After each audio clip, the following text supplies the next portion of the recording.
You're listening to the Immortal Icons of Dance podcast. I'm your host, Lauren Johnson.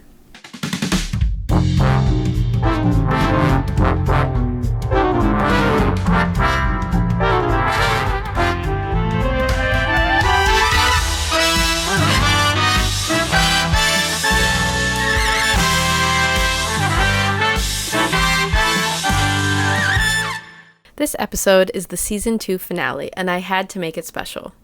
To learn more about the iconic triple threat, Chita Rivera, who passed away just a year ago, I spoke to Debbie Allen, a dance icon herself. Before I get into their introductions, I just have to say, I write these bios myself, and it gets really hard to keep it short, but also have it accurately represent the breadth of these dancers' careers.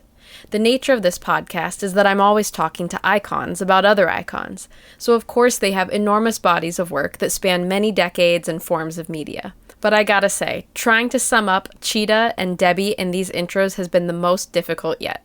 When you could write literal novels about each of these women, it's hard to accurately describe them in a few paragraphs without feeling like I'm shortchanging them and leaving out some important achievements.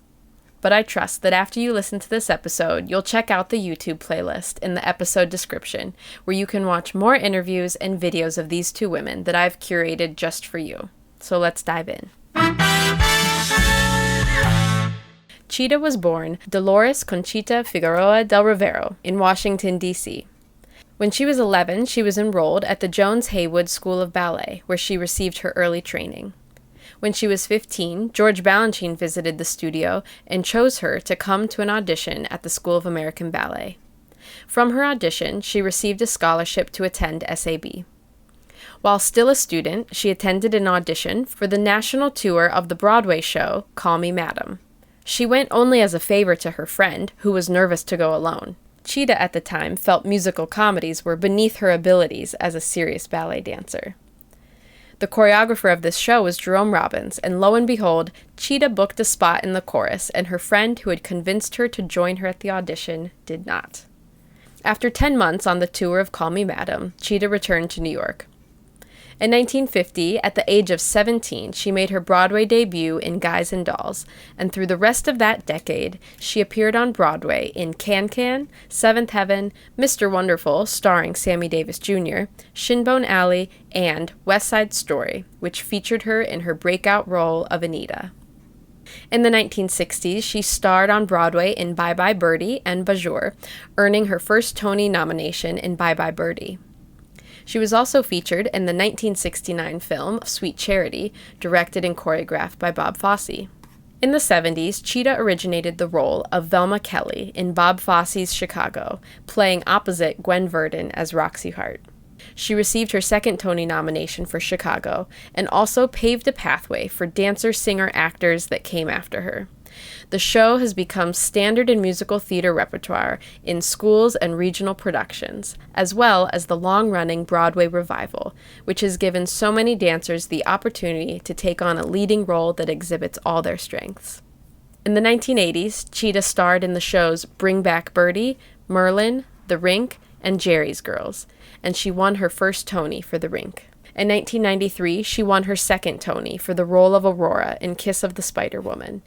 In the 2000s, she starred in 9, Chita Rivera, The Dancer's Life, and The Mystery of Edwin Drood. At the age of 80, she starred in her last Broadway show, The Visit, in 2013.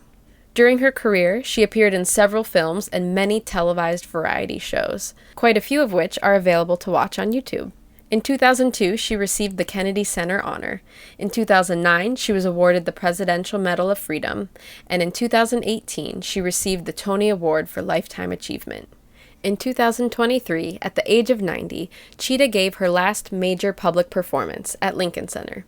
Appearing in PBS's Great Performances televised special celebrating 50 years of Broadway's best, Chita took the stage to sing her signature song, Candor and Ebb's All That Jazz, from the musical Chicago.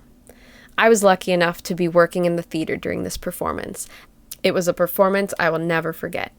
Later that year, she published her long-awaited, self-titled memoir, which details her entire career.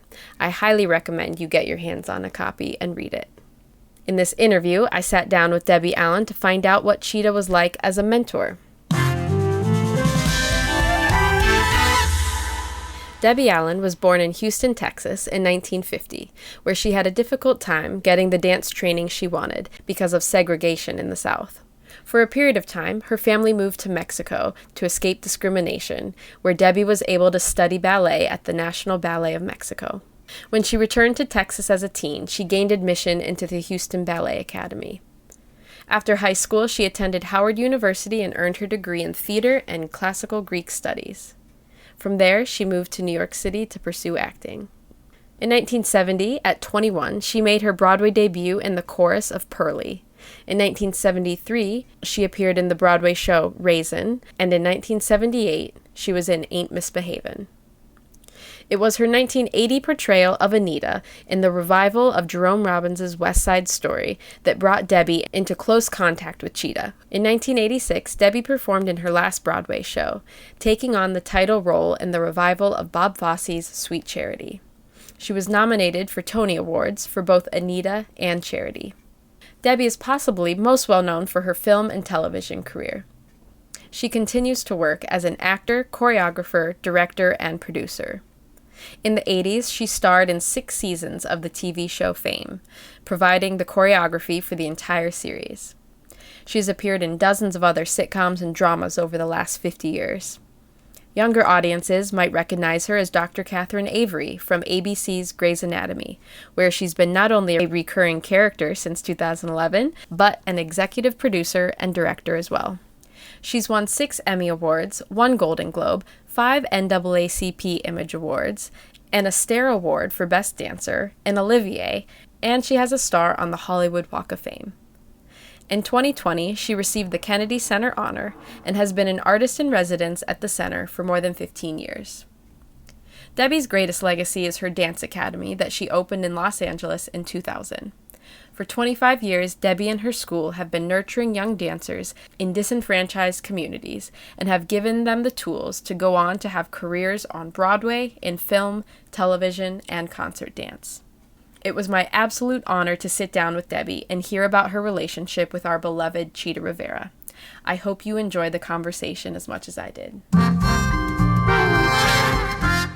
In this week's episode, we are talking with the inimitable Debbie Allen, who's here today to speak with us about her experiences working with the late, great Chita Rivera. I could not be more excited and honored to have you sitting here with me today at the Library for the Performing Arts here at Lincoln Center. Thank you for carving out some time from your day to be here to honor Chita with me. Thank you. Can you begin by telling us about how you began dancing? When did you discover your passion or your talent for dance? I was 4. I was the entertainment for the family, and I was born to dance. I was one of those kids. I saw the Shirley Temple movies, and I wanted to replace her at 4 years old. So I always saw myself dancing. That's how I started. I heard that you would watch MGM movies. Did you have a favorite? Mm-hmm.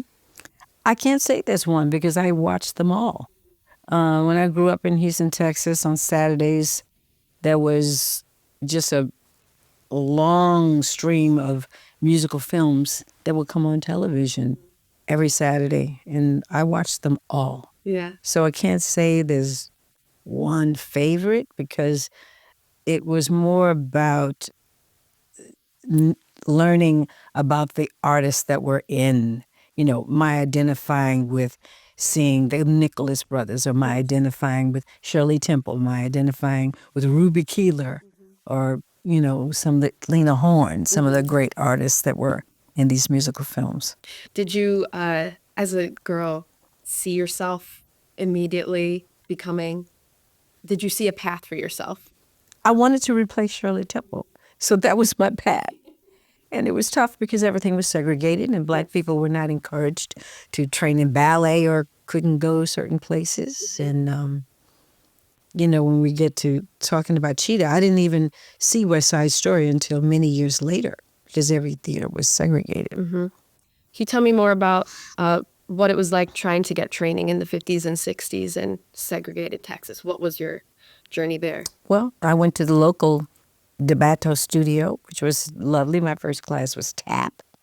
And I soon saw myself as this ballerina, but there was no real ability or a program to train in the very serious ballet. because it was all segregated.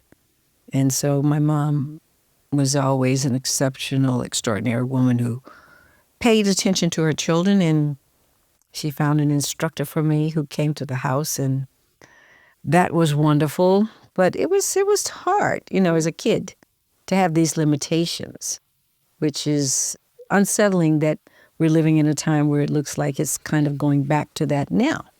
What's happening in the world right now? What are the opportunities for young people? Is the arts even on anybody's agenda? Right. That's a good question. Right. A lot of my listeners are followers of the ballet, and so you mentioned that you had an instructor come to the house. I read that he was from the Ballet Russe de Monte Carlo. Who was it?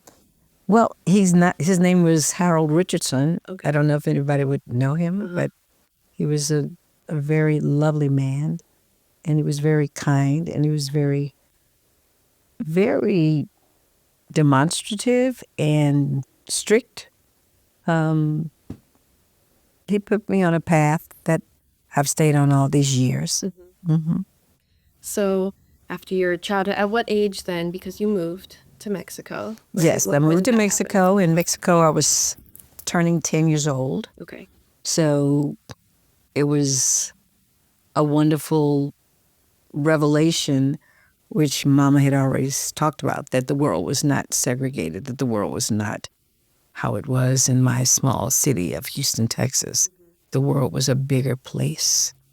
And certainly dance was a language that was spoken all over the world. And Mexico embraced me in a way that my own country did not. What kind of opportunities opened up for you there? Well, I was able to go to the Ballet Nacional and train. I went to see the Bellas Artes every Sunday almost. It was like going to another universe.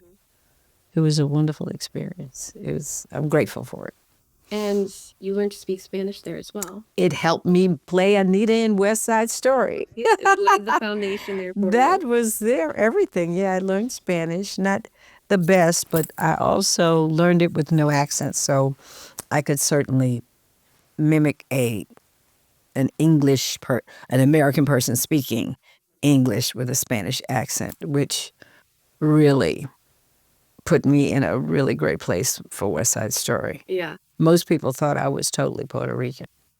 They did. They thought I sounded more Puerto Rican than some of the Puerto Ricans. It was true. It was great. So you started to say that you didn't see West Side Story until a while after it had come out because the theaters were segregated. So when you did see West Side Story for the first time, do you remember that first viewing and what impression it made on you? I thought it was just wonderful. It was beautiful. I loved the story. Romeo and Juliet set in New York City, the Sharks and the Jets, and it was so interesting that so many years later that I would actually get the opportunity to play this part. And Rita Moreno stood out. All of them stood out. The music was so powerful. Music was something that was very important in our household.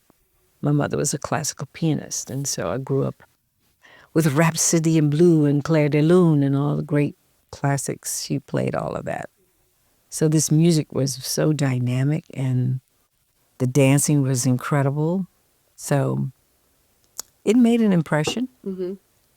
Could you talk about the events then that led up to you being cast as Anita in West Side Story? What was the audition process like? When did you first learn that the revival was even happening?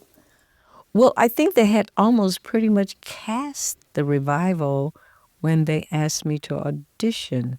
I was an 11th hour call. I was on the set of Fame, and the casting director was actually playing a part in the movie. She was playing the dance teacher, and I was doing bits with the kids, with Jean Anthony and all the dancers. I was entertaining them with my Spanish and a Spanish character. I was just having fun. And she saw me doing that and heard me, and she asked me, did I want to audition? I said, sure. And I auditioned, and that was pretty incredible. And Did you audition for Jerome Robbins? Was he in the room? I auditioned with Leonard Bernstein first by myself, just one-on-one. Wow. In a theater. It was pretty amazing. And after that audition, he said, "Would you like to meet Mr. Robbins?" I said, "Yeah, sure." So I came to what I think was the final callback. And I think they had already picked someone they thought was going to be Anita until I walked on a stage. And then Mr. Robbins was calling me Anita right there. Really? Yeah. And I didn't even have the part. And it was exciting. Hector Mercado, who I'd fallen in love with seeing him as a principal dancer in Alvin Ailey, was set to be Bernardo. And I was like, wow. And it was amazing. That was the beginning of a long journey of going out of town. But before we could even get out of town, we rehearsed here in New York, and they couldn't remember all the steps to America. Well, that leads me then to my next question. Can you tell me the first time that you met Chita? What was your first impression of her? Well, I saw her. She was quite the most adored Broadway star. I mean, she had the energy, the fire, just beautiful. And I had seen her in a club. She was doing her act. I had seen her do her act. I saw her, they were getting ready for Chicago. And I saw her do her act. She used to do it, I think, at the Baths. I think it was the Continental Baths that we saw her do all that jazz first before they hit Broadway. But before then, I had seen her somewhere. And just being in the Broadway circle, I had seen her, and just so dynamic on that stage. Just incredible. So here I was coming step into her shoes, if you will. And they couldn't remember the steps. And part of the problem was Jerry Robbins wanted to do the movie version of the America. But on stage, it just didn't land. I mean, what did I know? I was doing whatever they said, and I could hear the comments back and forth between him and the creative team, like, it's just not as strong. It's just, we need to go back to the original. And the truth was that Peter Gennaro was the choreographer of America, not Jerome Robbins. Peter Gennaro. So they locked me in a room one day with Chita Rivera. She came, and we had the most joyful time hugging and saying hello. She was aware of me on Broadway. I had done Raisin by this time and a couple of other shows, and I had been introduced to her by, I'm trying to think if it was Grover Dale or whoever it was. I can't even remember. But there she was, and they locked us in a room, a rehearsal hall at the Minskoff. That's where we were rehearsing. And she had on her skirt, I had on mine. And she sat there and she watched me. She went, okay, that's right, that's right. No, And then before you knew it, there she was up dancing with me, the two of us.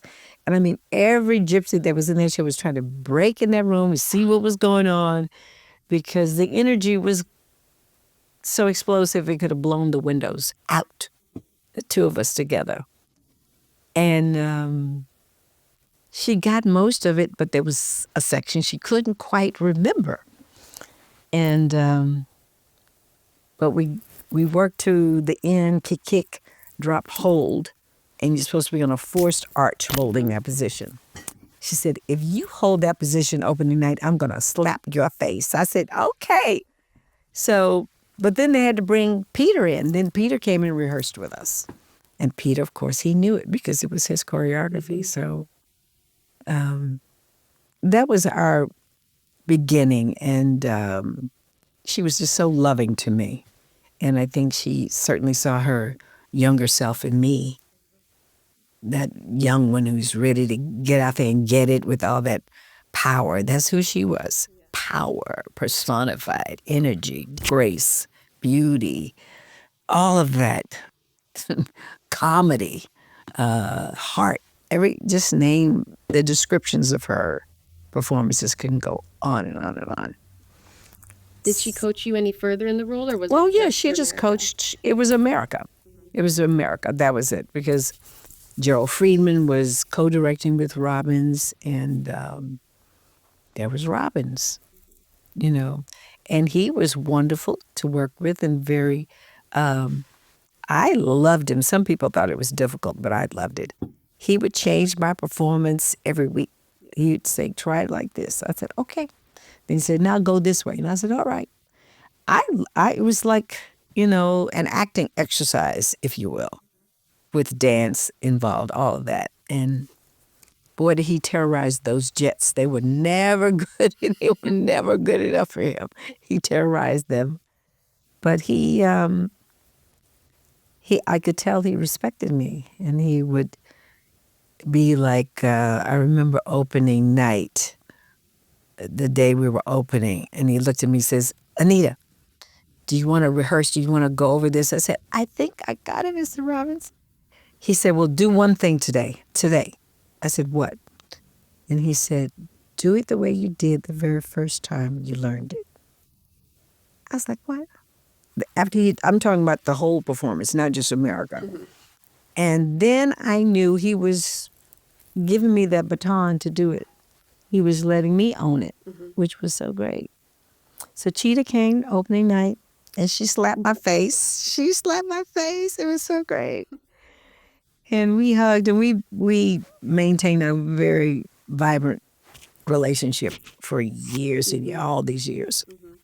We called each other, we talked to each other. We were not particularly a fan of one of the revivals of West Side, where the Anita character didn't really dance. We were like, "Child, what? What the hell?" And then she won the Tony Award, and we were looking at each other because she didn't win it for Anita, and neither did I. And we went, "Okay, so okay, we're gonna let that one go." But we had many times together. I was artist in residence at the Kennedy Center, and so I was there for almost every Kennedy Center honor, and she was the first Latina to win a Kennedy Center honor. And that kind of really informed many more years that they needed to open up their thinking and their decision making about choices. And so we might not see each other for a while, but we'd see each other at the Kennedy Center every year, and we'd laugh and talk. We did one show. It was, I'm trying to remember what it was. It was like a tribute to Hollywood. It was 100 stars, Night of 100 Stars. Yeah, I've seen the clip.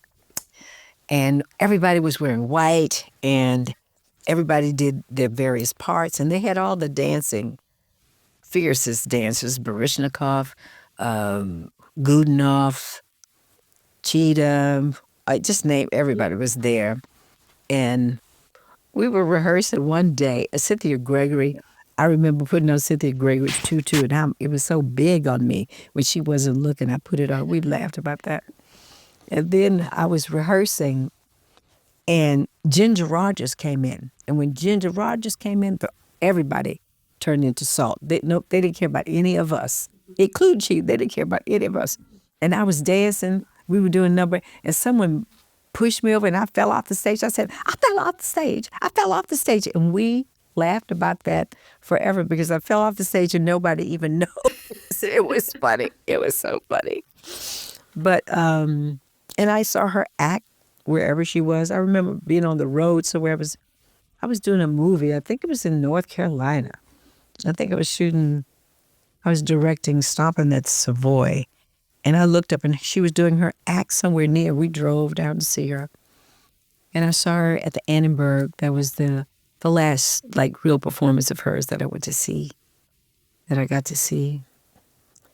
And we talked all the time. She came to I opened a big dance school, Debbie Allen Dance Academy. And one year, I teach musical theater every summer. And one year I did West Side Story. And I invited her to come, and she came. And she loved it. She loved it because I had like 3 Anitas up there, because I have to teach them all. She loved it, and she came backstage and hung out with the kids. Chita Rivera is one of a kind. I mean, we all have our footprint in this sand that we call Broadway, but she has a footprint that just continues to reverberate and will always be remembered. Anyone that ever saw her, and there's a lot of us, and will always speak her name, yeah. I was lucky to, as I mentioned before, that I work over at New York City Ballet. And so I work at that theater no matter what production comes in. And 2 years ago, PBS came in and they did their Great Performances 50th anniversary, where they did, the most famous Broadway songs from each decade. And Chita came out and she sang all that jazz. And after I worked and ushered, I was sitting in the audience and I just sobbed. I mean, I've teared up in the theater before. I've, been emotional, but like shoulders shaking, sobbing, because she was 90 at the time. I never thought I would ever see her on stage and singing her song, and I read so much about her and see everything on YouTube that there is to see.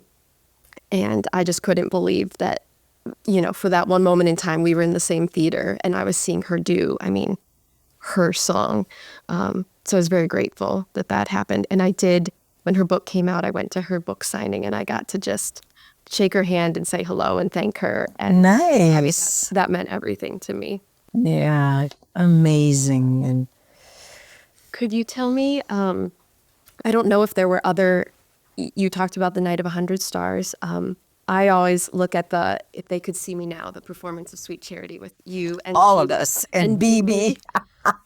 What was that the first time you had performed with Chita, or Night of 100 Stars had happened first? Night of 100 Stars happened 10 years before that. So yeah. What was, rehearsing with her, not having her rehearse you, but together? Yeah, tell me about that. All I can say is we laughed the entire time. That's all I can tell you. We were out of control. Gwen Verdon would tell us to be quiet, shut up, because we were always, the two of us, we would see things so the same.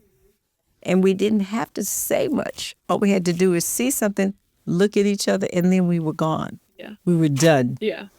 We were so done. And I just remember that time and how much fun it was. And being with Gwen, and we rehearsed, and we didn't have a long time. It happened we had to rehearse like in a day. We had like a day, oh, wow. literally, because everybody was busy doing whatever they were doing. What was I doing then? I don't know if it was 97. 97. I was probably still doing A Different World. I want to say I was doing A Different World then, and I was running that show. So I was doing something. But anyway, it was just wonderful. That's all I can tell you. And Gwen was rehearsing us. And so there we all were, back in the saddle with her. Yeah. Because she had been with me when I did Sweet Charity, when I did the role. And she rehearsed me for a while before Bob even came. Oh, really? Oh, yeah. She rehearsed me, and I was different from her. And I got everything from her, but I was still different. And Bob actually allowed that and liked it. I used to tell him on these isolations, I said, honey, can I do a kick and a triple turn and a layout, please? Turn, boom. Can I do a little something? He laughed at me. Anyway, but that was a glorious moment for all of us. And it was historic. I'm sure it's in this library, this Lincoln Center library somewhere, that performance. Yeah. Did Chita have any phrases that were Chita-isms, common phrases she would use? I just, for me, no, I can't say anything other than that laugh. Her laugh, infectious. Yeah. Just throw her head back, go. Her laughter is what defined her in that way for me. It's her laughter. Did you ever receive a compliment from her, or did you ever have a particularly meaningful moment with her that you carry with you? I think it was the opening night of West Side Story because she was very proud of my performance. She felt that I went some places that maybe they had not even gone. And she slapped my face and we just had that moment. There's a picture of us together. I think I might have posted it when she left to join God's ensemble. That moment stays with me because it was genuine. And it was, the ingenue and the diva. That's what it was that, you know. And I think about this because in the ballet world,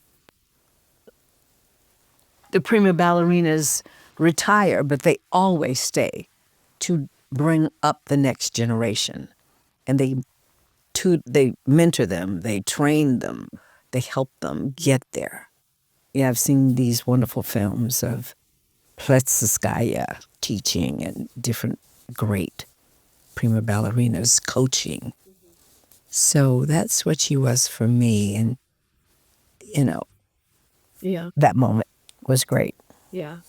With Immortal Icons of Dance, we focus on the way that dancers become immortal, not just through the words that they wrote and not just through the film that, was captured of their work, but also what they pass down to the next generation of dancers. And so, that's you, but then that's also, as you mentioned, the studio that you opened in 2000. 2001? 2000, Debbie Allen Dance Academy, where your mission is to focus on disenfranchised Black and Latino communities and give them access to dance, theater, and performance. Are there any ways that you honor Chita's legacy when you're working with students? Anything that you learned from her that you impart to the next generation? Well, what I impart is I actually demand that my students study the legacy of great artists, that they know, because you'd be surprised today if you ask someone who is Leonard Bernstein that they might not know.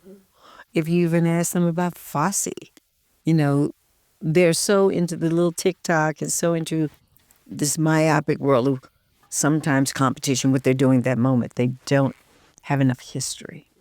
So Cheetah's on my study guide that I use every summer, and I change it a bit, but she's there, Bernstein's there, Fosse is there, August Wilson is there, Basquiat is there, Norman Rockwell is there, Catherine Dunham is there. Catherine Dunham. There's so many greats that the generation now needs to experience because they're not always being taught. Yeah. So for me, it's showing them not just my West Side Story, but showing them the original. I actually screened the movie for them in the summertime, the original. I enjoyed Stephen's version, though. Yeah. I did. Yeah. I thought it was great. Did you ever get to speak with Ariana DeBose about Anita? Of course. Yes. Of course. I was thrilled because, she is a woman of color, as am I, for real. I mean, everyone that is Latina is a person of color, whether they think so or not, they are. And I just remember Stephen reaching out to me to come to the opening of the film, to the premiere. And he sat me very close to her because I know Stephen, we did Amistad together many years ago, a big movie that's about American history. And he was talking about West Side Story then. That was in 97. Oh, wow. He was talking about it then. But, when they were talking about it, Jerry was still alive. He was like not having it. And I said, tell him you're going to do an animated movie and that the jets will be perfect and they're spent down the cool. Then he'll give it to you, you know. But he waited it out and he finally got it. And I thought it was beautiful. I loved it. It was different, but I loved it. Yeah. You know, yeah. All right, my last question for you. In your opinion, what was Chita's greatest contribution to the dance community?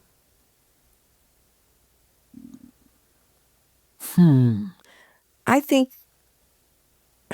it's hard to say. I think her greatest contribution to the dance community was to see how far someone that comes out of the world of dance goes, that you can go all the way.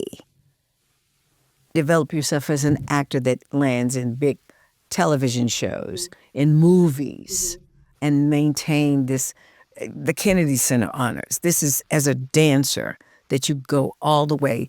She lit a path. She left a trail of light that says, you can do this. It's, you know, and it's interesting because I'm very much like her, leaving a path. I mean, as a director now, producer, all dancer that becomes all of these things. And she's so accomplished and so loved, and doing it all with love. So I think she gave the dance world a path of what is possible. Well, thank you so much for Yes. sharing all of your experiences and memories about Chita with me. Okay, you're welcome. Okay.